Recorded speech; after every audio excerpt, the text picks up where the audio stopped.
Hello, and welcome to a special bonus episode of Middle East Focus.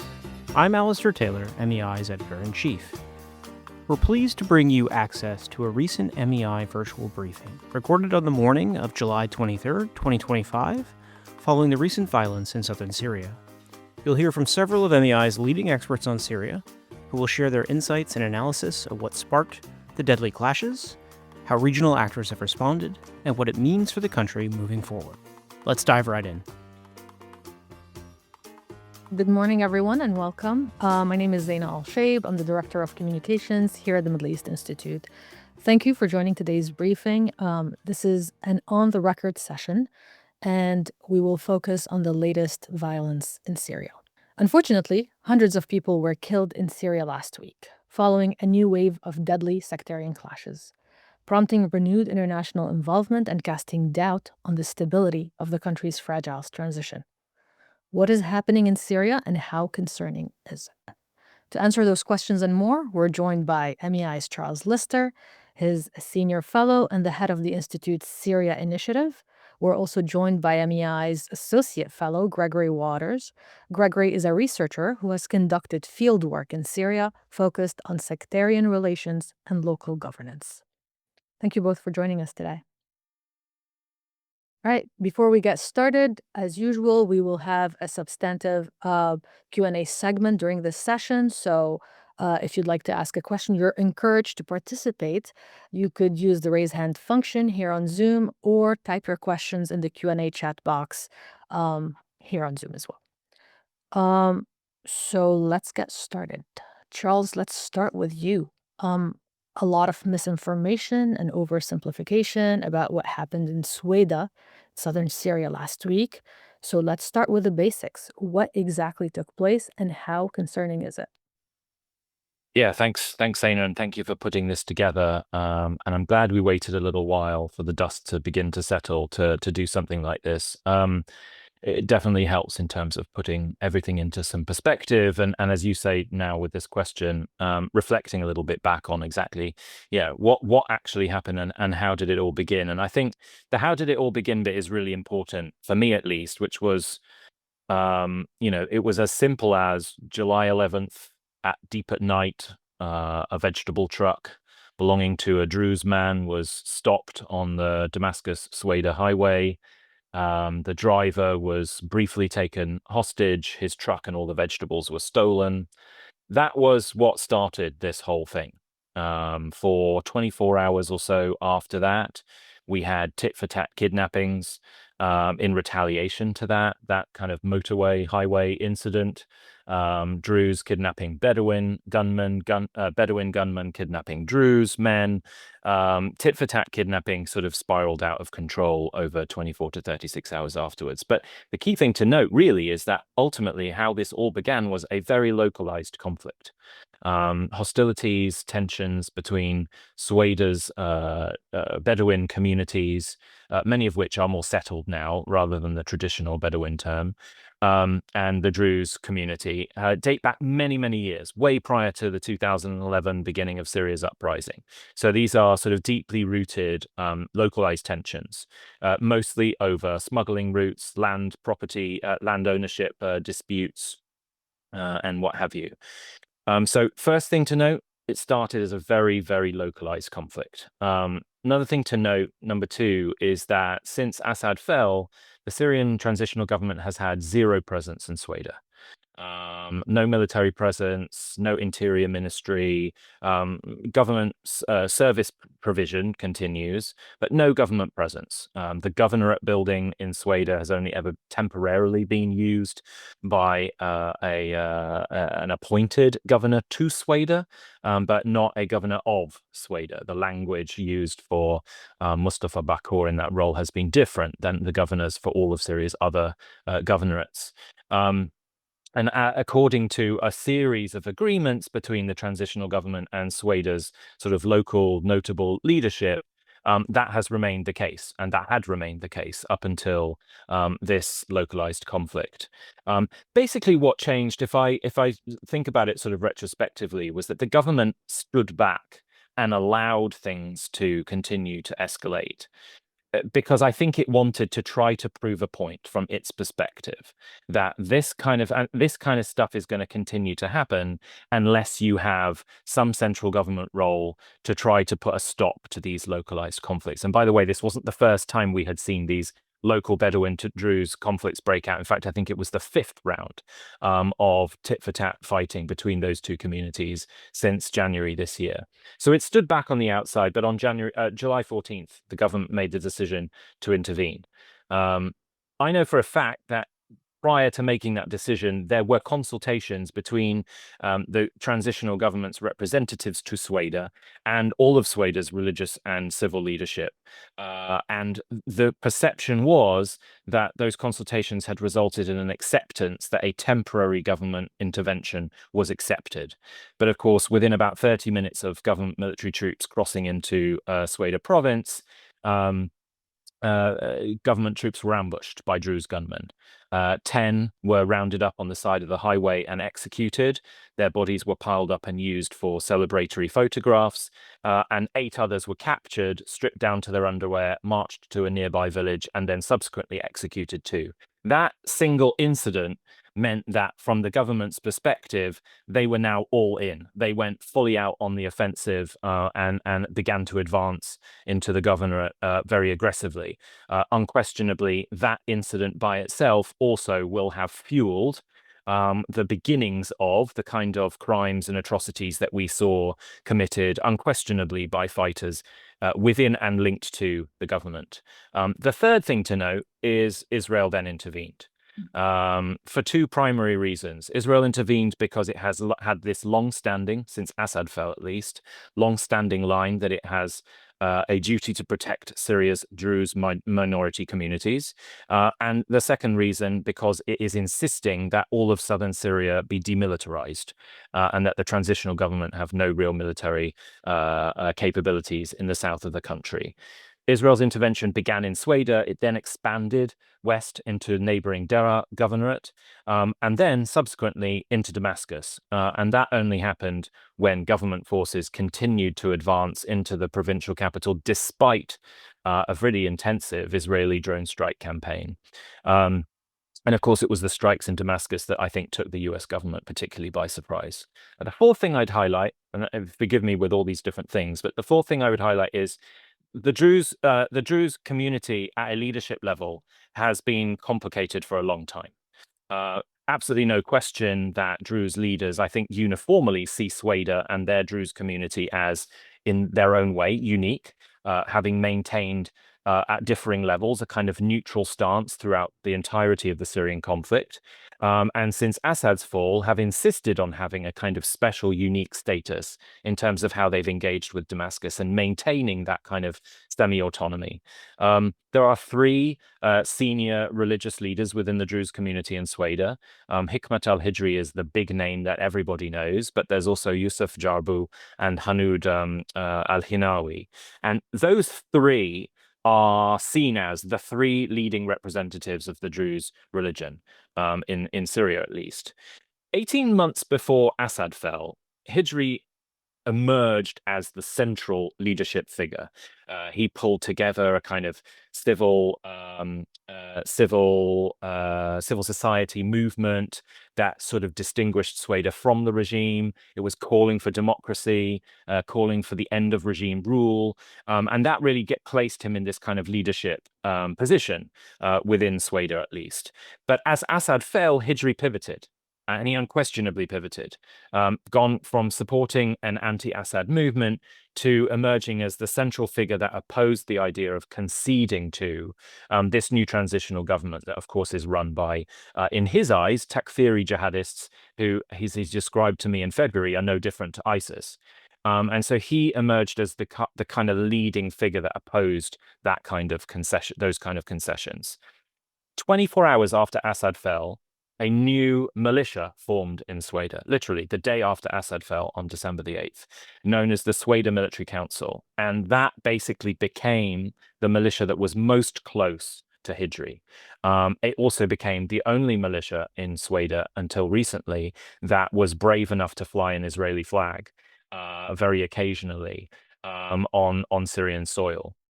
It is also a militia that half of its leadership council are former senior officers from the Assad regime's military and security service.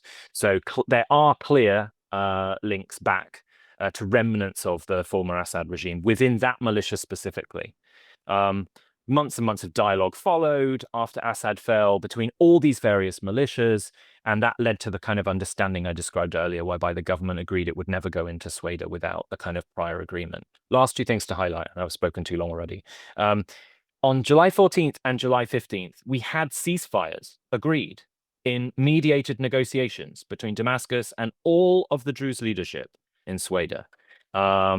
And those ceasefires were comprehensive, and they weren't just about ending fighting, but they were to reframe again the agreement that had stood before between Damascus and Sweida, allowing Sweida and its Druze community to rule and to govern and to secure with the kind of open permission, tacit permission of the government. All of those ceasefire agreements were very rapidly then revoked by Hijri, which also added to this spiral of escalation, this idea that there was a spoiler in Sweida who was nixing all of these successive ceasefires. It contributed towards that spiral of aggression, and as did Israel's intervention, where that really gave it this kind of zero-sum stature, that this was like a fight for the survival of Sweida, and from the other side, it was a fight for the identity of a post-Assad Syria, and that also contributed towards the spiral of escalation. And I think it's really important to understand those kind of perceptions on all of these different sides' minds and the role they play in spiraling escalation, not necessarily solutions. The last thing I'll highlight is the only reason we now are in a calmer place is because of international mediation. So first of all, if there is going to be an ultimate solution to Sweida, and by the way, we do not have it, the ceasefire that's in place right now is not a solution. We're still basically where we were before this latest bout of conflict, if not in a more challenging place. So first of all, the international community, the US, maybe the Europeans, but certainly the regional states are going to have to now double down on facilitating further mediation to try to come to a more long-term resolution. The irony here, of course, is that all of those players, the US government, Trump administration, the Europeans, who have all made this position clear in recent days, and all the regional states are solidly behind the idea that Syria's central government should be assuming full control and sovereignty over all of its territory. And yet, at the same time, of course, I think we've created these kind of deals that don't actually allow the government to do that. And we've also facilitated the kind of conditions that create atrocities, crimes, zero-sum conflicts that don't have easy resolutions. And so we're in a really tricky place. And of course, now we have the SDF coming out in public saying, they have no intention to concede and make concessions to Damascus in their talks for potential integration into the state. And this latest development in Sweida has made that even more challenging than it was before. And so the way I would conclude here is to say all of these unresolved territorial issues in Syria, and it's not just about sect and it's not just about ethnicity, it's about territory and politics too. These unresolved territorial issues are basically going to define whether or not this transition can succeed or not. And if it does, or if it doesn't, what Syria's future will really look like. All right. Thank you, Charles. Greg, you've spent time doing field work in Syria, in a post-Assad Syria, I should say. Sectarian violence following the fall of the regime is not a new phenomenon. We have seen attacks on Alawites, we've seen attacks on Druze, and we've seen attacks on Christians. What is driving this kind of violence, in your opinion? Thanks as well for organizing this, Zeina, and having me on. I think it's one of the more complex questions for Syria, but not just post-Assad, but throughout the Assad regime's years. This issue of sectarianism, is it ideological? Is it religious? Is it political? Grievance-based? I think we're seeing it's all of the above, and that's why it's so complex and difficult to address. I think the fact-finding commission on the coast massacres, their press conference, they made a statement that the attacks against civilians were not driven by sectarianism, but by revenge. I think that's, to a large extent, it's right. I mean, the religious sectarianism in Syria is so deeply intertwined with politics and grievances now that is not a simple matter of these people are fundamentalists and therefore they hate Alawites. You see the same thing from the Ismaili community. There's a lot of anger, strong anger against Alawites. You see it from some Christians in the coast as well against Alawites. This is not a so much a religious issue as it is a politics, a legacy of the Assad regime and unaddressed grievances of the past. And I think that the sort of lack of desire to really address this head on, or at least even acknowledge head on just how sectarian Syria is. Every single sect in Syria is sectarian. I think that's the first thing that people need to understand. And maybe it's a bit easier as a foreigner to be exposed to it because people are very comfortable sharing their personal opinions with you. But it does not take long meeting with anyone of any sect for their their sectarian comments to come out. And again, like, it's understandable. I don't think no one should be these sorts of conversations shouldn't be used to attack Syrians or somehow be an insult. It's the natural result of 5 decades of Assad regime rule, oppression, propaganda, and terror. But nothing's being done to deal with these. I think that's the bigger issue. There's you see a lot of calls for national dialogue and things at the sort of national level, but these national processes don't address the real issue, which is local grievances, local issues. And when you combine this with this sort of localized security approach, that's where you start to see so many continued violations and so many of these sort of escalating clashes like we saw in Sweida. I mean, what Charles described was locals given security power, whether it's local Bedouins or local Druze, because you had 2,000 Druze who were integrated into the general security in Sweida. But that didn't stop anything. But of course, if you're going to integrate Druze into general security, you have to integrate Bedouins. But you do this now, you arm people, give them uniforms, but you don't address their intercommunal issues. And now you just have armed people who feel emboldened by their uniform to act with autonomy and do anything they want. And then you have this escalating crises that then pulls in Damascus, right? And we see this, hasn't just happened in Sweida. We see it Sunnis in Taklak. Local Sunnis are widely accused of being behind a lot of daily harassment and aggression against Alawites, whereas the HTS units at the man checkpoints are seen as much more friendly and professional towards Alawites. We saw it in Tartus's Kadmus, where Alawite villages were given their own checkpoints back in January and February.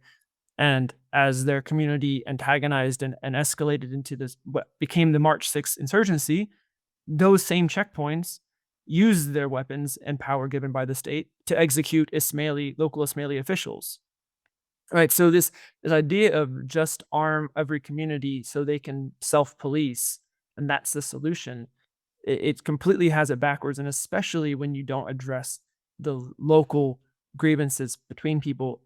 And this is, I think, particularly hard in Syria, where you had such a massive militia movement, especially on the regime side. The government's current approach to the regime criminals of just saying we're going after those with blood on their hands and those who were, senior level officials. You can't arrest 200,000 Shabiha, put them in jail. Well, that ignores the fact that for some people, the person who came in and not just looted their home, but stripped their home down to the bare concrete, stripped the land of every tree and blade of grass, that's the same as killing them. There's no economy left. There's no jobs left. Every single thing they owned is gone, and now they live in a tent for 10 years. When you just say, well, that person gets an amnesty, and then you don't do anything else about it, that's why we see this continued killings of Alawites, killings of Sunnis as well. Sunnis who are part of the regime forces, militia fighters in northern Hama as well. So this is not sustainable, and this is where this approach to a stabilized security has to involve, at an integral level, has to involve local intercommunal dialogues. Now, where the new government completely failed was it had a moment here with Sweida to show that this localized security approach is a failure. There has to be centralized control over security and civil peace in Syria. But when they came in, they chose to deploy a huge number of MOD forces. I mean, they pulled units from across the entire country except the coast. This included multiple units from tribal factions, from the SNA and from eastern Syria, which I think any rational person would say you should not be sending in to a conflict in which Bedouins and tribal issues are a core part. And they did not, maintain order over these forces. So you just immediately had widespread violations. Whether those were committed by MOD, GSS, Bedouin General Security, it doesn't matter. A person in a uniform representing the state murdered civilians, looted, abused prisoners.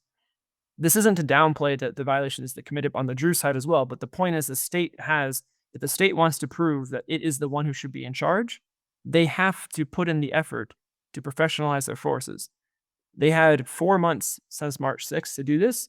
We've seen some real improvements with the Ministry of Interior, and we've seen some improvements or some mechanisms been created for the Ministry of Defense. But when the next test came up on July 14th, it failed. And I think so now we're back to square one. And like everything Charles said is correct about the need for, all these areas to integrate with Damascus and that there's widespread support for this. This can't be done until there are mechanisms in place that can actually facilitate these integrations without widespread violence. And I think Damascus on their part needs to just understand they are not facing an existential threat by having Sweida exist in this unresolved, semi-autonomous state. Where there is a major threat is from the northeast remaining separate from Syria. And they need to really take lessons learned from Sweida and apply them now to how they engage with the northeast to ensure you don't have these spiraling intercommunal violences. Because when we look at the northeast, if we were to pursue this localized security, apparatuses, and that means that you have a Kurdish SDF in charge of Arab areas or in charge of Arabs in their areas, what happens when they kill an Arab? And then now you have calls for another tribal mobilization or for Damascus to intervene, right? These current situations are not sustainable, but there needs to be real trust building from all sides now going forward to try and find a way to sort of merge these and begin the intercommunal dialogues that are needed at the local level. All right, thank you. I do want to get into the international involvement, but I do have several questions coming in, and I want to try and get through as many as we can today. The first question is from Dr. Eisen Morogi. He wants to know if you think these events in Sweida are an isolated incident or part of a systemic campaign against minorities. We've seen attacks on churches in the capital, the suburbs of the capital, and elsewhere. Are they systematic?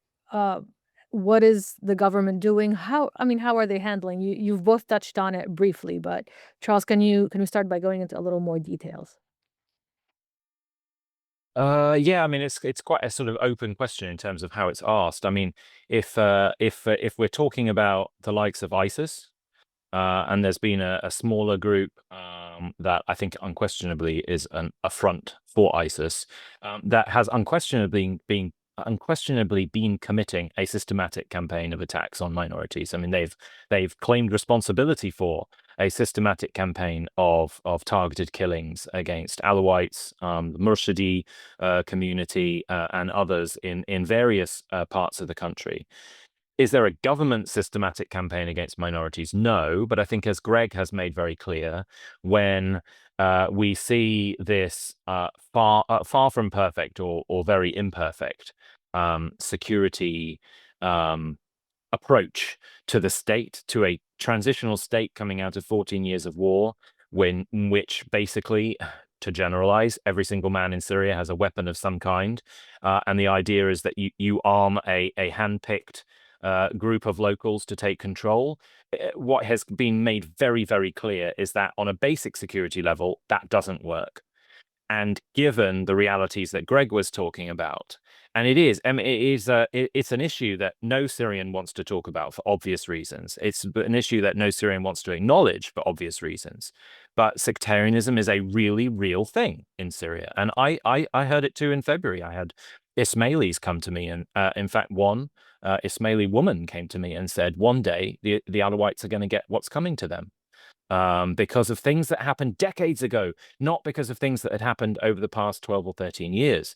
So this is just a horrific consequence of more than half a century of rule in which the Assad regime weaponized minorities against minorities, minorities against majorities, in order to coup-proof the regime and keep the regime in power. And that, in the best of times, is a hard dynamic to manage and to keep under wraps. But we're not in the best of times. And so to answer the question very specifically, no, there absolutely is not a systematic government campaign against minority communities. But brief time limited campaigns that do pick on and target minorities have clearly occurred over the last 6 months, but they're not just because sectarianism exists, but they are because of the kind of structure of the state and the structure of the transition and the profound lack of resources that exist to be able to keep those very real, deeply rooted realities under control. And, the one thing I think I've said in every single briefing I've ever done to a government or any kind of, entity that is considering going into Syria or to engage with it is seriously temper your expectations about how stable you think Syria is going to look. I mean, the deeply rooted issues we're talking about here aren't going to be resolved in 6 months. They're unlikely to be resolved in 6 years.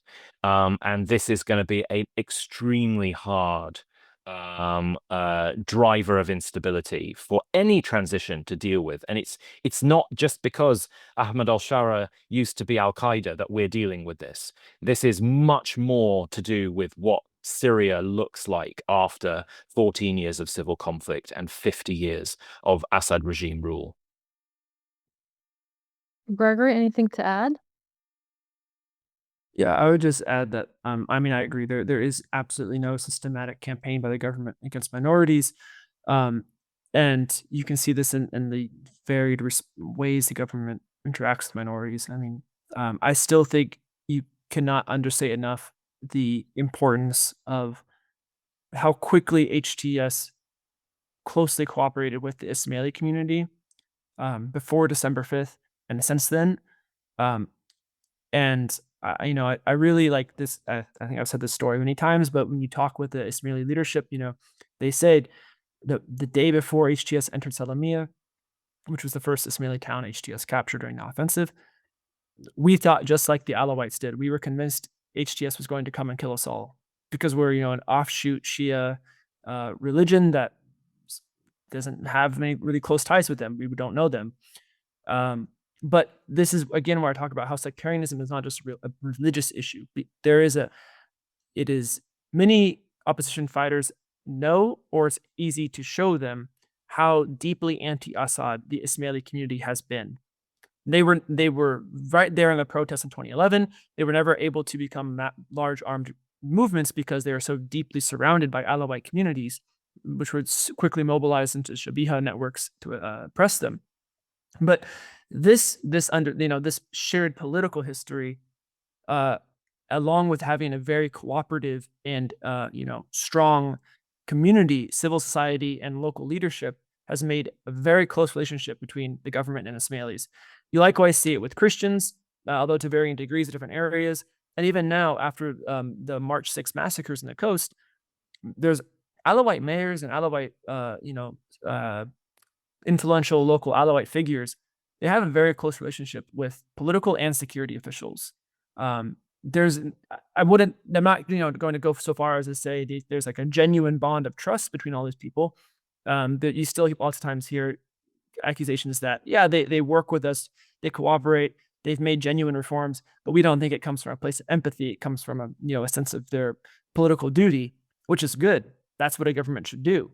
But the fact remains that the government, especially since March 6th, has really leaned on working with and closely coordinating with local Alawite officials to ensure there is stability in their areas.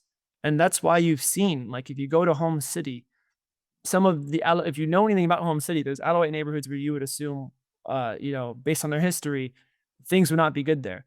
Things are fine because they're working so closely with security officials to ensure there aren't reprisal attacks, and there aren't, whether it's government forces committing crimes against Alawites or government forces allowing Sunni civilians to commit crimes. And you still have issues, but you still have issues everywhere.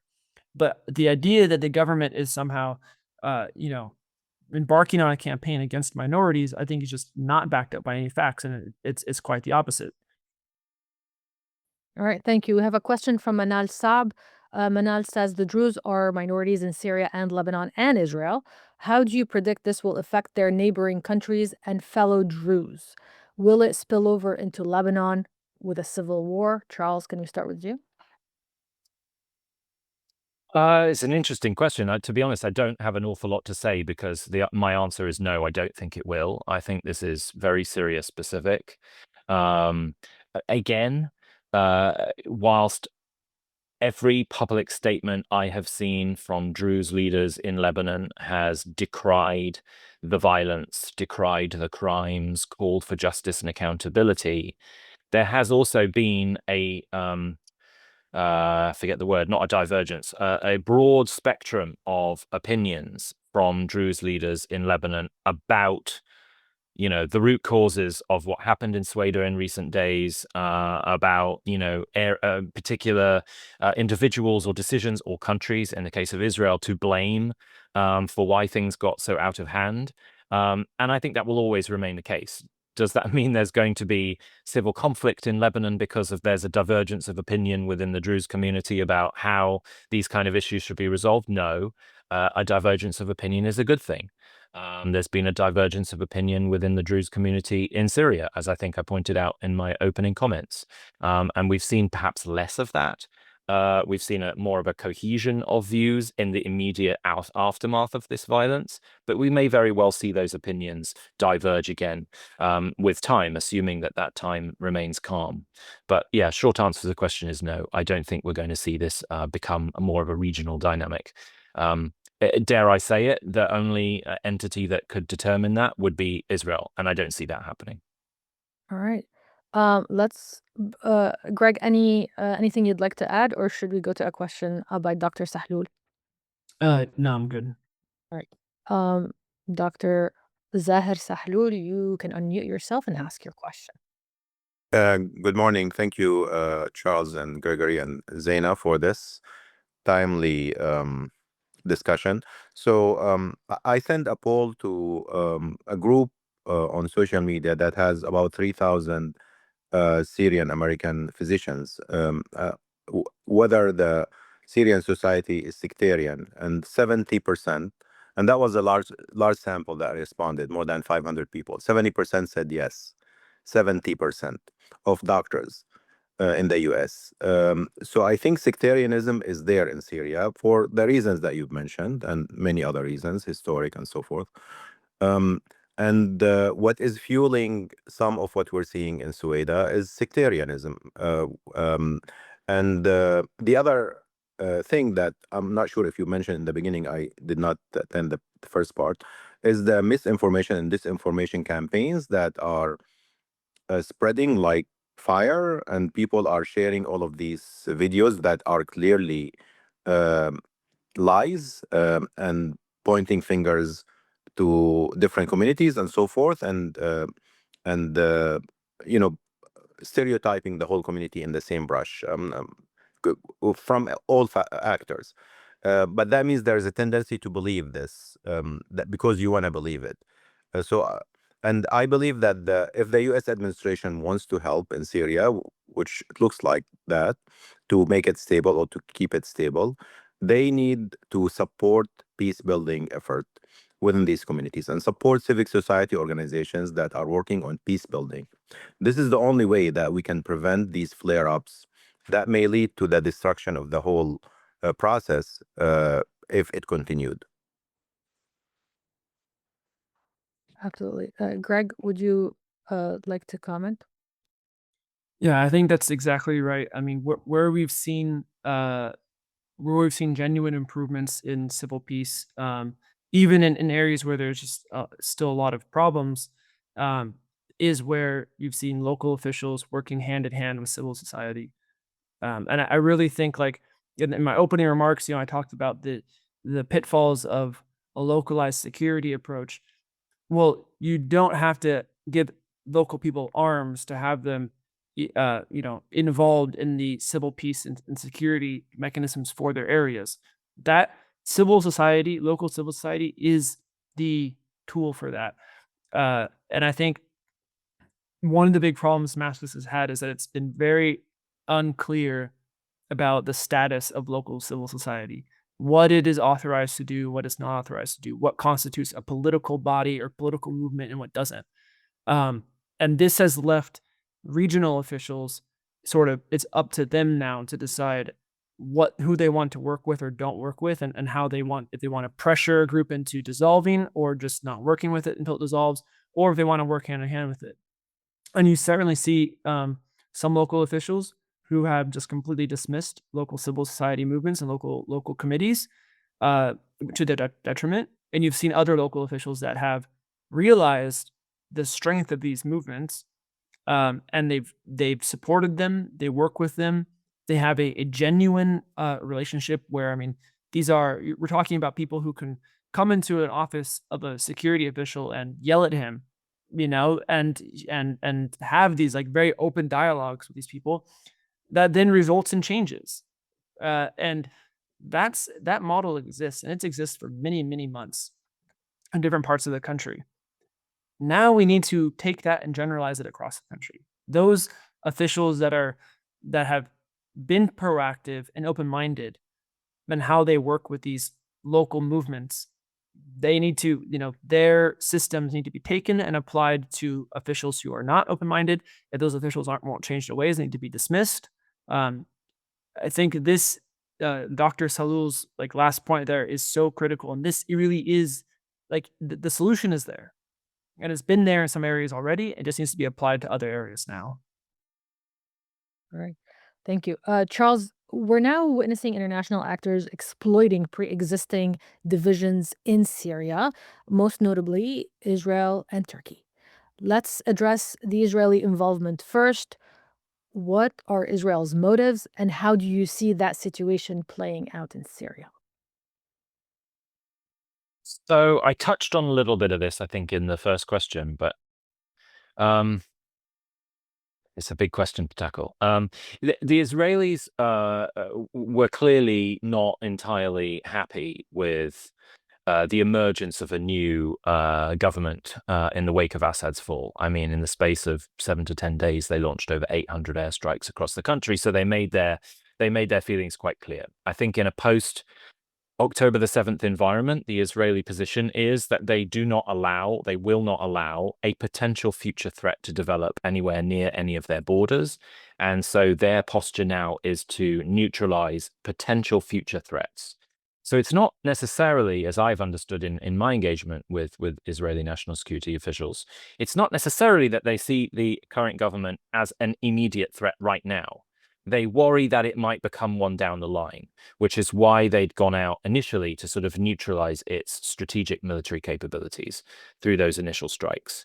Since then, it's why we've also seen this establishment of an additional buffer zone, occupation of about 200 additional square kilometers of territory along the Golan Heights, daily incursions deeper into Syrian territory, in which all civilians are being photographed and their fingerprints taken, presumably in order to keep an extremely close eye on the local communities in all of these areas. And then it's also why we've heard Israel's policy announce that they want southern Syria demilitarized.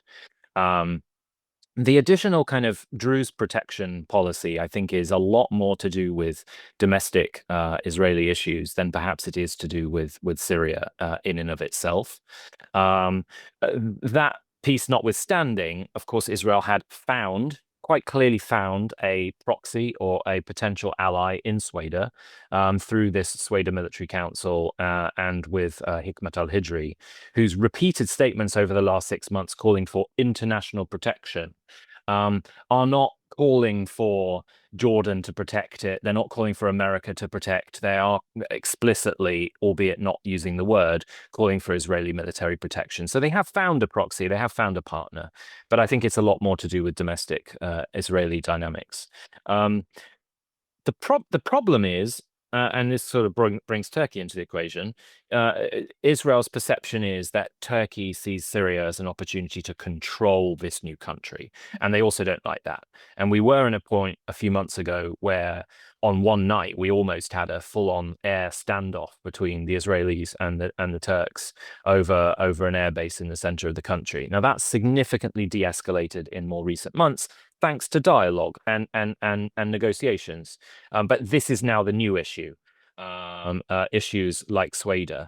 And thankfully, we've actually seen Turkish diplomacy step in and seek to mediate dialogue. So ironically enough, as the Bedouins and the Druze were beginning to fight on July the 12th, or at least beginning to kidnap each other, there was a meeting in Azerbaijan, in Baku, a direct meeting between the Israelis and the Syrians to negotiate kind of confidence building measures and security mechanisms and agreements.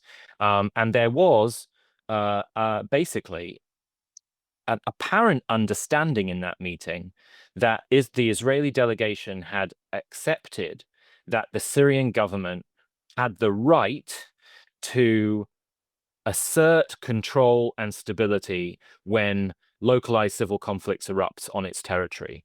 And according to several international sources who were acting as observers in that meeting, as well as representatives of the Syrian government, who spoke to me, that acknowledgement was perceived by Damascus as a de facto kind of yellow light, green light for what they then did in Sweida on July 14th, which was to enter in order to establish security and stability and control. Of course, that wasn't where we are. So we're right back to square one in terms of the dynamic between Syria and Israel, which is why we're now about to have some US-mediated talks tomorrow to try, I think, to iron out some of these quite substantive disagreements. But what do you see as the fundamental requirements for these two neighbors, Syria and Israel, to find a resolution? I mean, listen, I'll be very blunt. I was in Syria in February, and I asked this question to a number of senior government figures, very senior government figures, and about, can you foresee a world in which Israel and Syria are, if not at peace, in a place where they are no longer antagonized or potentially hostile? And they all ultimately said, from the Syrians said, well, we just have to. We don't have a choice. Of course, that's what we have to get to. So there is an openness in Damascus to getting to at least what they're calling a de-escalation agreement or a security agreement. Whilst their official negotiating position is that they want the Golan Heights back, which of course is an absolute non-starter when it comes to the Israeli side. I also know for a fact that their compromise point is a return to the 1974 disengagement agreement, basically a return to where things were under Assad, where some of the Golan Heights is still occupied by Israel. If that remains the case, I think it should be possible for them to come to that security agreement. The more thorny issues are not the territory. They are, Israel insists on having the right to have freedom of military action in Syria. If they choose to go and bomb something in Syria, they want the absolute unquestioned right to do that.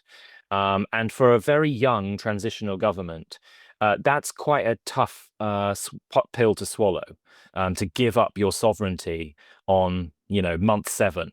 And I think it's issues like that are going to be much more challenging and will probably require some kind of guarantor status from external third parties, whether that be the US or somebody else. All right. Let's go to John de Blasio. Hi, Charles. Good to hear you. Thank you very much for your contributions. Greg, nice to meet you. I My question really has to do with the direction of the transitional government and the U.S. policy and position on it. And from my observation point, it appears that the U.S. is very, very narrowly focused on the counterterrorism portfolio and the ability to extract itself from Syria, focusing on the emptying of Al-Hol and factors around transition that are expedient rather than long term.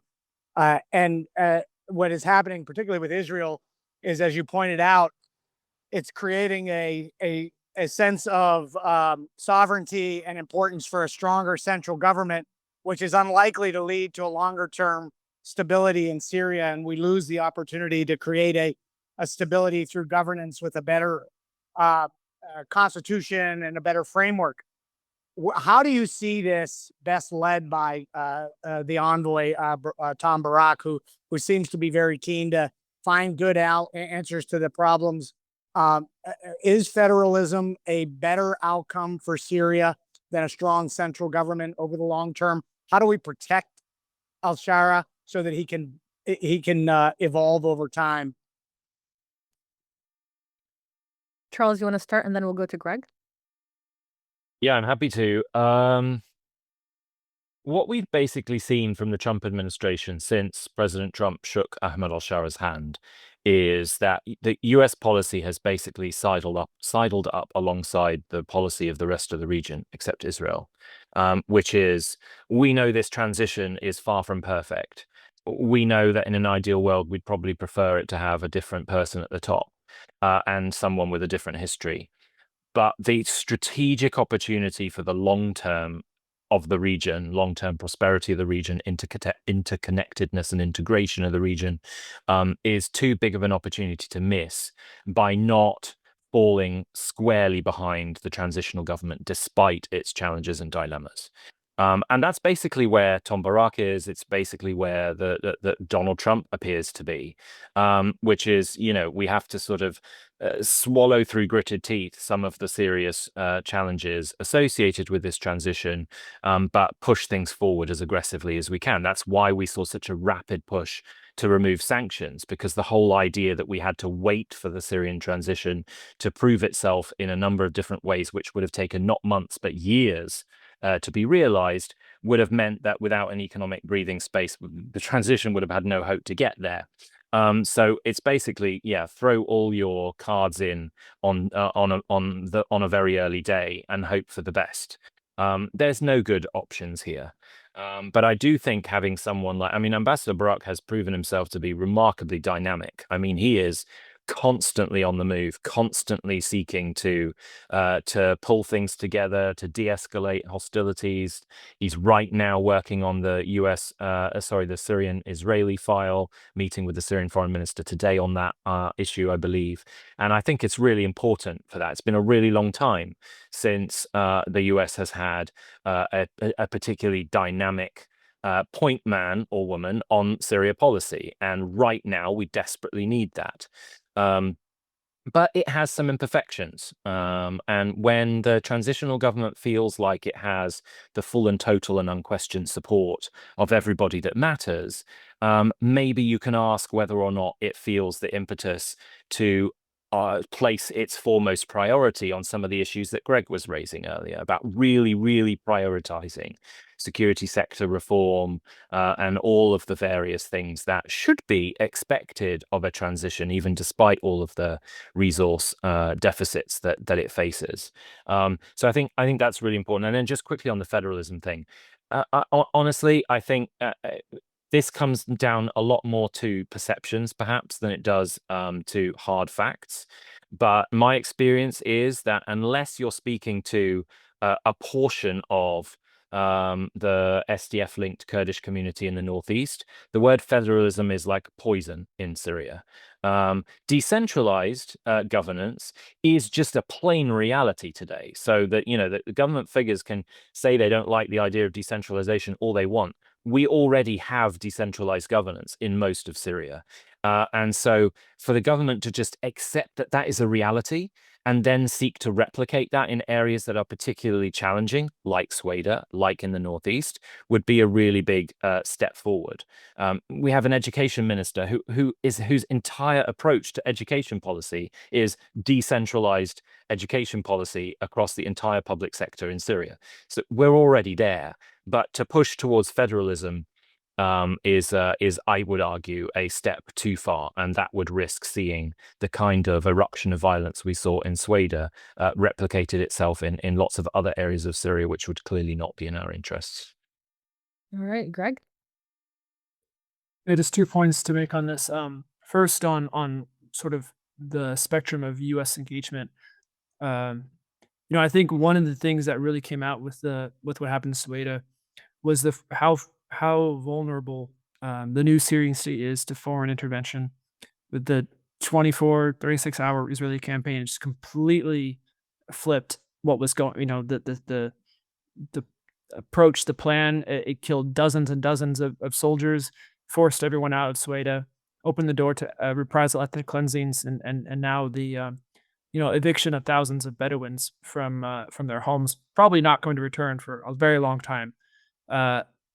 And I think it's important for Washington to remember that it's not just Israel who's been attacking Syria. You have Iran and Hezbollah networks that are still pumping in money and weapons into the coast, trying to rebuild their insurgent networks.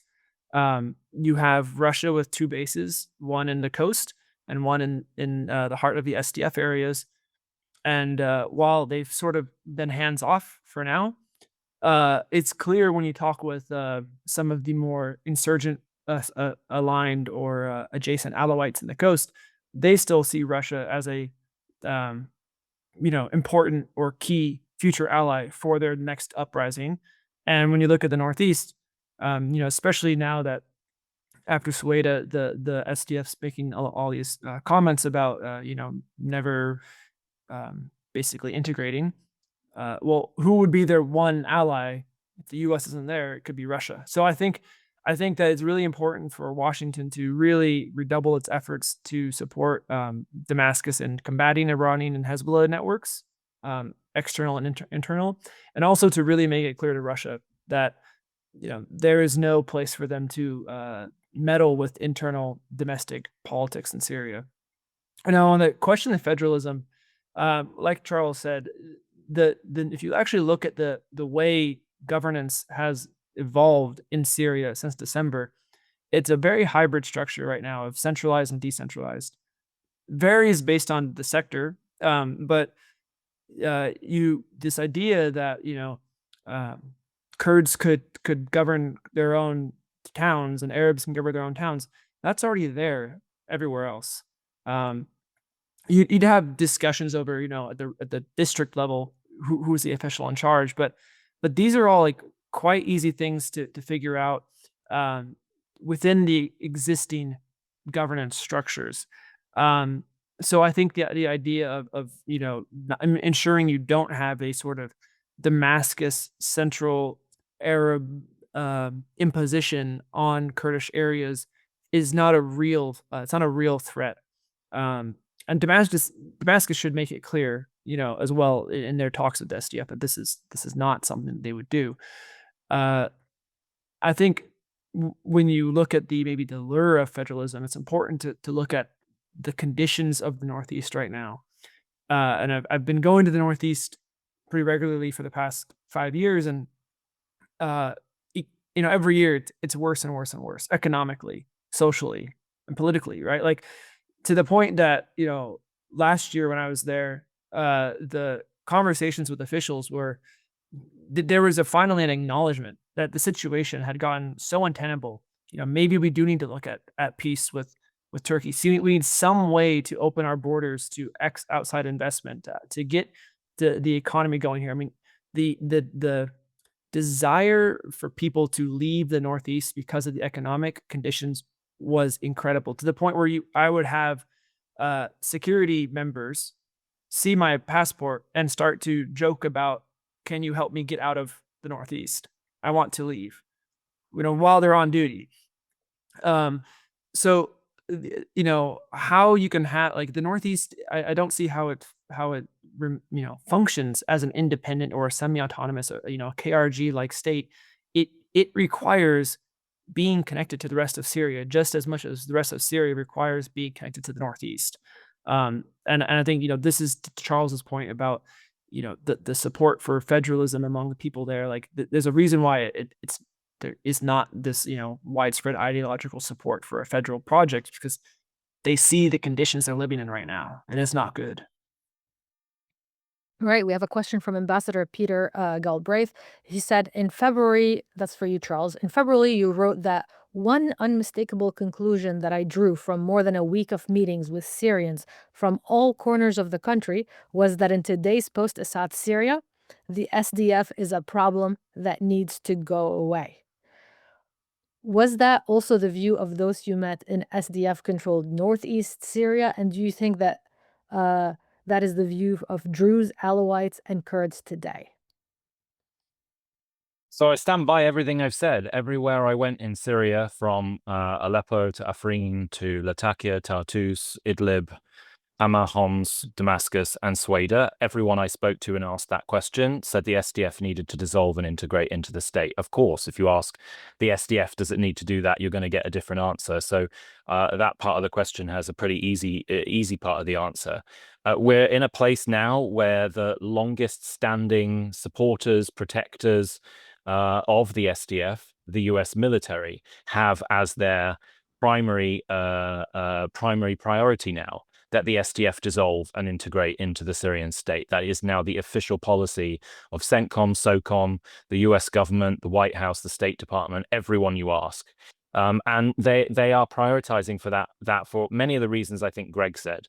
In addition to the very real reality that if Syria has any chance of truly stabilizing in the long term, this situation where you have different territories controlled by different parties with completely different political agendas will always result in some level of conflict. It may come and it may go, but it is not a path to stability. And we've seen that. We've seen that on the coast.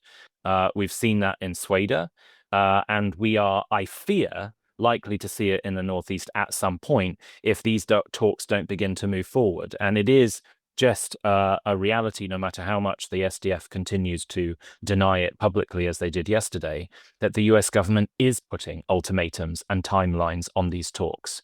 They are being put in an increasingly tight corner in terms of having to negotiate this kind of an agreement with Damascus. So yes, I stand by everything I said. Now, but I also stand by what I said a few minutes ago, which is that decentralized governance is just a reality. It's a reality that, as Greg said, already exists in other areas of Syria. And it is a reality that could exist if we come to the kind of agreement that is already on the table for the SDF in the Northeast, which includes, for the first time in Syria's history, full rights to Kurds, Kurdish language, education being a national right. There are seats on the table in a future reshuffled transitional government for Kurds and members of both the autonomous administration and the SDF being offered by Damascus, and many other things that certainly the Assad regime never put on the table in its talks with the SDF prior to December last year. So there should be a deal, is where I would finish. All right, let's go to one more question from the audience. Christoph Reuters, you can unmute yourself. Yes, I did. Thanks to all. Coming back to Sweida, we have seen this Sheikh Hijri being tragically a very successful spoiler. As Charles mentioned, he said no to all ceasefire agreements. He today said no even to a UN delegation, or yesterday driving into Sweida. What is his final aim? What does he want? Because if he would face head-on full confrontation with all tribal fighters from all over Syria, he would probably be dead. What does he want? Charles, you want to start? And then we'll go to Greg. It's a tough question. I mean, he clearly wants to be seen as the representative of the community, and not just from the religious perspective. That was, as I think I said in my opening remarks, a status that I think he had more or less acquired for himself politically and civilly prior to Assad's fall. Through his backing for the sort of peaceful protest movement in Sweida. We shouldn't also forget that just 2 months before he started, 2 years before he started doing that, he was whole hog in support of Assad. So this guy it has a track record of being somewhat chameleonic in nature. He will continue to adapt, but ultimately it has always been to protect his perceived position of leadership, representing the Druze community in Syria. And I assume that will continue to be the case. Clear that on an ideological level, he has zero trust or faith in the transitional government. I don't expect that is likely to change. The only way that the dynamic that we're currently in, which is basically where he has now reassumed his position as kingmaker, the only way that's likely to change is if we start to see what we have seen in the past, which is a slow peeling off of his other Druze counterparts, not necessarily in open opposition to him, but in having more of a nuanced position vis-a-vis Damascus, which is where we were 12 days ago, where Jarbu and Hinawi, as the other two of his kind of the Druze triumvirate, were very open to the idea of continuing to negotiate with Damascus. They were the main negotiators making deals that had comprehensively resulted in repeated, stability accords and the integration of, as Greg said, general security into Sweida over periods of time. So my hope is we'll get back to that place where we can have a more nuanced discussion within Sweida about Sweida's future. Right now, there is no nuance. And of course, not surprising, given the violence that has been, meted out and directed in that direction. And I would just end seeing as this will be the last thing I'll say, is we shouldn't forget that there has been violence on all sides here. There have been real atrocities committed by Druze militiamen too. And the displacement of the Bedouin, thousands displaced now, probably permanently to Deraa, don't underestimate the kind of inflammatory effect that is going to have long-term on all of the Syrians who see themselves as supporting or even accepting the transitional government.